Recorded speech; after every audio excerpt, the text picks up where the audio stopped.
Hi there, welcome to my channel. In this video I'll be showing you how I created this multi-petal flower. These are probably the most easiest petals to create and you can make them really fast.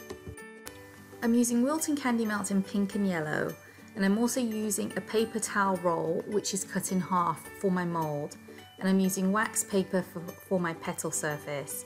I have cardstock which is quite thick and I'll show you how I use this in a bit. I first lay on my wax paper onto my cardstock, and then using my pink melted chocolate I pipe some dots. They're around 2 centimeters in size. I then use a pin, a toothpick can do the same job, which I drag through the top half of the circle to create a point. The next step is to pick up the wax paper and cardstock together. I hold the wax paper from the top corners with the cardstock behind, and I tap it vertically on my counter so that the chocolate drips down. It takes a few tries, but I allow it to drip down probably around 2 inches. There is a difference in some of the lengths, but this is not a big deal. It can be hidden during assembling. I then put the wax paper sheet into the mold and allowed it to dry thoroughly. They're so quick and easy to make that you can make so many in no time. I then created more the same way. All the petals have a lovely finish to the front and underside. They're smooth and glossy from the chocolate. Once dry, I carefully peeled away the petals from the wax paper. You're left with a pretty petal with a soft curve and the point right at the tip. It was time to assemble my flower.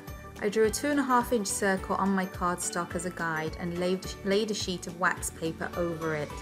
Using pink candy melts, I started to apply the petals. Pressing gently in the center, I gradually worked around the whole circle, applying the petals as close to each other as possible.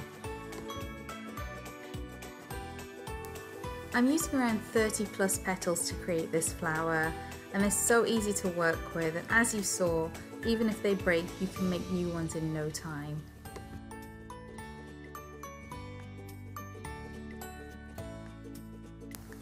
This angle shows how they curve up. This really is quite a full and tall looking flower once finished. I keep filling petals and adding in areas that have gaps. I'm working fairly quickly before the chocolate's set so I can add in any extras. Once the outer rim is done, I start to add an inner rim with any leftovers.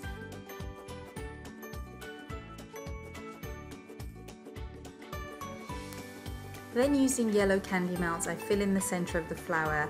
This will hold the whole piece securely once it's dry. I fill in some pink also around the yellow. As a finishing touch, I add some silver dragées to the center. Once the center is filled, I then pipe some extra dots with the yellow chocolate. This creates more texture. Once done, I carefully slide cardstock under my wax paper and pop the whole flower in the fridge to set up. Once ready, I dusted the flower with gold edible powder. Rather than lifting the flower and flipping it over to remove the wax paper, I slide an offset spatula between the layers. This can also help with placing the flower onto a cake too, which helps avoid breakage. And this is the final result. You're left with a full flower and petals that are so easy to make. It does take some practice, but it's overall easy concept, which gives you a lovely looking flower. You can easily create larger petals too. Well, I hope you enjoyed this video. I hope it was helpful. Please be sure to subscribe, and I hope to see you again soon. Thank you so much for watching.